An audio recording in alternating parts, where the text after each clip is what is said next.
अभिमन्यु अर्जुन और सुभद्रा के पुत्र थे। वे अर्जुन के समान वीर थे। वह सभी प्रकार के हथियारों और हथियारों से अच्छी तरह वाकिफ था। इस युवा नायक द्वारा प्रदर्शित वीरता अतुलनीय है। अभिमन्यु ने अपने जीवन को दांव पर लगाकर शक्तिशाली कौरव योद्धाओं से लड़ाई लड़ी और लड़ाई के दौरान एक नायक की मृत्यु हो गई। आइए जानें इस महान योद्धा के बारे में। कुरुक्षेत्र में कौरव पांडव युद्ध के दौरान द्रोणाचार्य कौरव सेना के सेनापति थे। कौरवों को पांडव सेना द्वारा लगातार पराजय के कारण वह नाखुश था। पांडवों को हराने के लिए द्रोणाचार्य ने चक्रव्यूह नामक एक चक्रव्यूह में अपनी सेना की व्यवस्था की। द्रोणाचार्य जानते थे कि श्री कृष्ण और अर्जुन के अलावा कोई भी इस चक्रव्यूह में प्रवेश नहीं था। श्री कृष्ण ने शस्त्र न रखने की शपथ ली थी और अर्जुन दूर दूर तक युद्ध करने में लगे थे। पांडव चिंतित थे और दुविधा में थे कि क्या करें। अभिमन्यु आगे आया और युधिष्ठिर से कहा, चाचा, मुझे अनुमति दो, मैं चक्रव्यूह में प्रवेश कर सकता हूँ। युधिष्ठिर अभिमन्यु की बहादुरी और कौशल से वाकिफ थे, लेकिन अनुमति देने के लिए उनके पास कुछ आरक्षण थे क्योंकि अभिमन्यु बहुत छोटा था।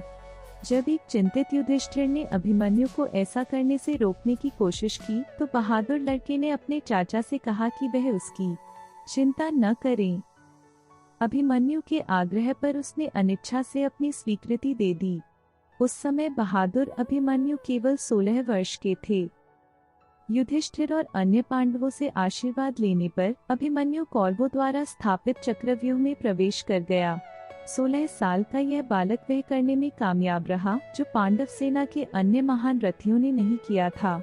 उनके साथ उनके सैनिक भी थे।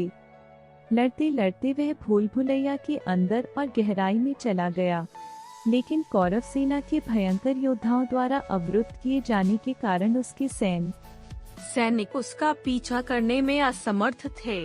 इस बात से अनभिज्ञ अभिमन्यु आगे बढ़ गया और रास्ते में उसने शत्रु सैनिकों, हाथियों और घोड़ों का वध कर दिया। द्रोणाचार्य और अन्य योद्धा बहुत परेशान थे। कौरव उसके साहस को देखकर चकित रह गए। अंततः कौरवों ने अभिमन्यु पर हर तरफ से हमला करने का फैसला किया।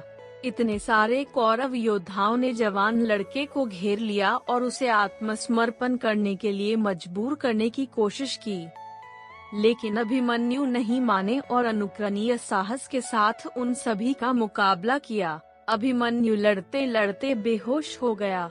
उस स्थिति में दुशासन ने उसे अपने क्लब से मारा, जिससे अभिमन्यु की मृत्यु हो गई।